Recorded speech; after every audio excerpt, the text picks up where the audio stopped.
Chapter 6, Chiffon.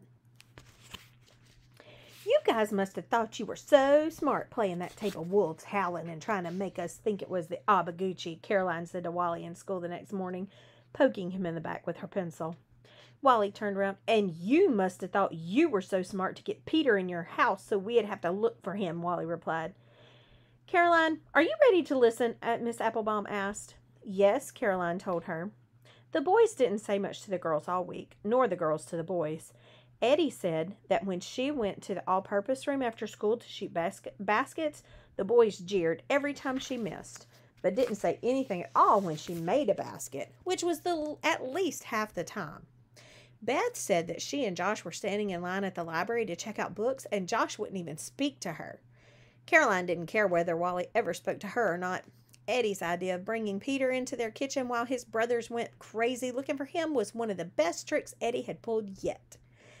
Saturday morning, as soon as the girls were up, Mother said, I baked another one of my pumpkin chiffon pies, and I want you to get it downtown for the bake sale by 9 o'clock. I'll come by later and buy something for our own dinner. Do we all have to go, whined Beth? I'm reading Mystery of the Haunted Shipwreck, and it's so good I can't put it down. You don't all have to go, but it might be nice if you asked the woman if you could help, Mother said. Oh, let's all walk down, said Eddie. It's for the softball team after all. Maybe we'll make some points with the teachers. They carried the pie carefully in the heavy cardboard box Mother had handed them. This time, they walked to the end of Island Avenue, crossed the road bridge into the business district, and went up the block to City Hall. Look, said Beth, because there, going up the steps, were the 4 Hatford brothers carrying an even bigger box. Caroline did not ask the boys if they were thinking about the time she threw their mother's chocolate chiffon cake in the river because she thought it was a trick. And the Hatfords certainly did not say anything to the girls about what they had done to Mrs. Malloy's pumpkin chiffon pie that the girls had delivered at their mother's instructions. Both mothers seemed to take to chiffon, that was certain.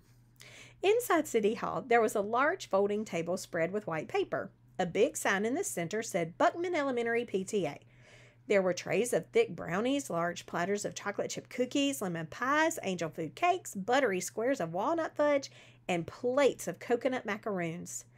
Evidently, the Hatford boys as well had been told to see if they could help, because they hung around one end of the long table, the Malloy girls at the other. If you girls want to make yourselves useful, you could cut off squares of wax paper so we'll have them ready when a customer orders, said the librarian, who seemed to be in charge. And then to the boys, some of the customers want to eat their purchases right here. Could you make sure the cup dispenser is full over there by the coffee maker with plenty of cream and sugar? The supplies are under the table. The Hatford boys set to work putting out cups and creamers. More and more things were added to the table as mothers and fathers stopped in at City Hall. Customers came and went. About 10:15, Mrs. Malloy walked in the front door, and not 10 paces behind her, Mrs. Hatford. Why, hello, Ellen, Caroline's mother said. Just look at all this. I hardly know what to choose. Well, the only thing I can vouch for is my chocolate chiffon cake, the same one I sent once to you. Caroline gulped. She knew what was coming next. Mother stared at the chocolate chiffon cake, then at Mrs. Hatford.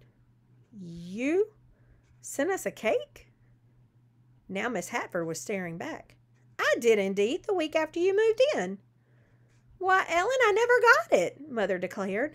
Caroline glanced over at the boys to see them listening in horror.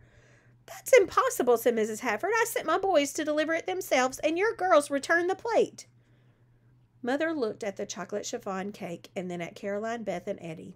There was fire in her eyes. But with Mother, manners always took over temporarily. Well, since I never got it, the least I can do is try it now, Ellen, and I'm sure it's every bit as good as it looks, said Mother, and asked the librarian to wrap it up for her. Mrs. Hatford was looking very puzzled. And if you want another of my pumpkin chiffon pies, I brought one again, my great aunt Mina's recipe. Mrs. Hatford gave a little smile and touched Mother's arm. Jean, dear, you really shouldn't pretend to bake it if you don't. Everyone in Buckman knows Ethel's pies. We all use that bakery. What? I never sent you a bakery pie. I baked a pumpkin chiffon pie myself. Didn't the pie I sent you look like that? No, indeed it did not. The pie that came in your hat box, Jean, was a pie from Ethel's bakery. Mother turned toward the girls. Caroline, have you any idea what happened to the chocolate chiffon cake that Mrs. Hatford baked for us? Caroline swallowed. I threw it in the river, she said. Threw it in the river? Mrs. Hatford looked as though she were going to have a heart attack. But when she turned to ask her boys about the pumpkin chiffon pie, the boys weren't there. It was as though an Abaguchi had swallowed them up.